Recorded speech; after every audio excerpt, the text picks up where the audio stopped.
Halo sahabat belajar, kita bertemu kembali ya. Oh iya, gimana kabar kalian? Semoga kabar baik dan masih tetap semangat ya.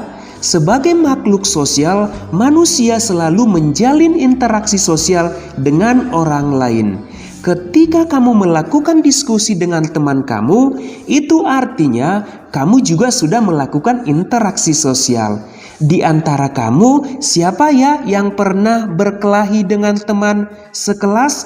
Kemudian kalian dibawa ke ruang BK untuk ditengahi guru BK?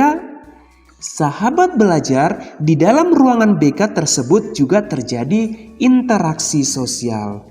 Manusia berinteraksi sosial dalam bentuk yang beraneka ragam.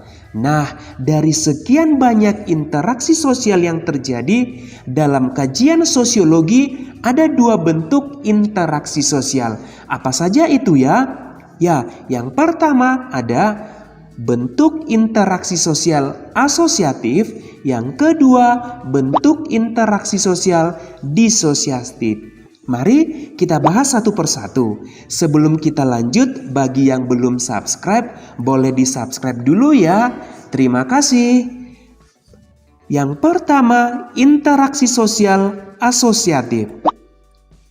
Bentuk interaksi sosial asosiatif adalah bentuk interaksi yang mengarah kepada persatuan. Nah, untuk lebih mudah memahami, ingat jika mendengar asosiatif yang terbayang adalah kegiatan-kegiatan yang bersifat baik. Adapun yang termasuk bentuk interaksi sosial asosiatif adalah yang pertama, kerjasama. Di antara kamu, siapa yang pernah mencontek PR temannya? Ayo ngaku ya. Apakah hal demikian dapat dikatakan kerjasama? Bukan ya. Itu kerjasama yang tidak bagus. Kerjasama adalah usaha yang dilakukan individu atau kelompok untuk mencapai satu atau beberapa tujuan. Contoh kerjasama yaitu ada gotong royong. Ada 5 bentuk kerjasama yaitu kerukunan, bergaining atau tawar-menawar, kooptasi atau penerimaan unsur-unsur baru, koalisi, kemudian ada joint venture. Itu ya penjelasan mengenai kerjasama. Jika ada hal yang belum dipahami, boleh ditanya, ditulis di kolom komentar ya. Yang kedua, bentuk interaksi sosial asosiatif adalah akomodasi. Akomodasi pada umumnya berawal dari adanya perselisihan, kemudian ada upaya untuk menyelesaikan perselisihan tersebut. Kemudian tercipta kestabilan di antara pihak yang berselisih. Berikut bentuk-bentuk akomodasi. Yang pertama, koersi. Sahabat belajar tentunya pernah melihat di berbagai media pedagang kaki lima yang berjualan di trotoar kemudian digusur paksa oleh Satpol PP. Ini adalah bentuk koersi. Koersi adalah bentuk akomodasi dengan menggunakan paksaan, ancaman, tekanan maupun kekerasan. Bentuk akomodasi yang kedua adalah kompromi. Kompromi adalah bentuk usaha dalam meredakan masalah.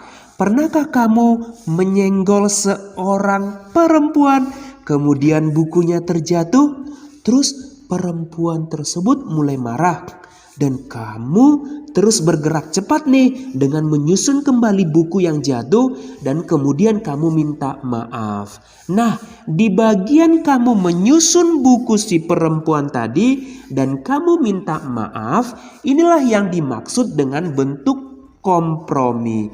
Paham ya sahabat belajar? Yang ketiga adalah konsiliasi. Konsiliasi merupakan usaha yang dilakukan pihak tertentu untuk mempertemukan keinginan antara kedua belah pihak yang berkonflik sehingga dapat menyelesaikan masalah. Bentuk akomodasi yang berikutnya adalah arbitrasi. Ketika pihak ketiga membantu meredakan pertentangan yang memiliki kedudukan lebih tinggi dan dapat memberikan keputusan yang mengikat. Inilah yang dinamakan dengan arbitrasi. Contohnya nih, ketika kamu berantem sama teman kamu di kelas, kemudian guru BK memberikan hukuman buat kalian yang berantem. Ini adalah contoh bentuk akomodasi arbitrasi. Kemudian yang berikutnya adalah mediasi. Contohnya ketika Pak RT memberikan nasihat kepada dua emak-emak yang berantem, pihak ketiga yaitu Pak RT sebagai mediator atau penengah hanya memberikan nasihat. Yang berikutnya adalah adjudikasi. Adjudikasi merupakan penyelesaian masalah melalui meja hijau atau pengadilan. Contoh nih, hakim memberi hukuman kepada pencuri sepeda motor.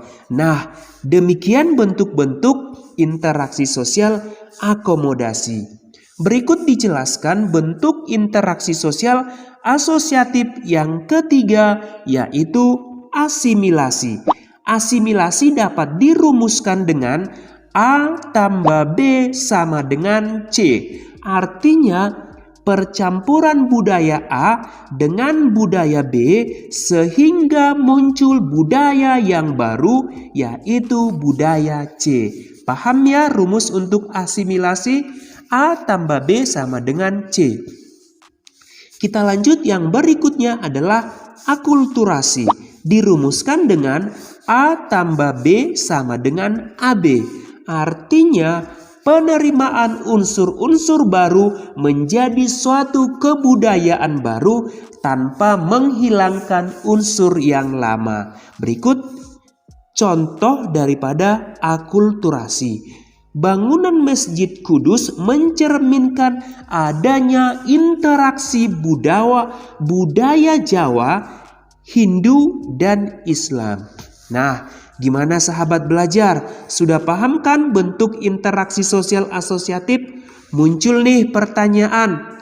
Coba kamu ceritakan bentuk interaksi sosial akulturasi yang pernah kamu lihat. Boleh ditulis di kolom komentar ya. Jawaban siapa ya kira-kira yang paling menarik dan banyak like? Ayo ditulis ya jawabannya di kolom komentar.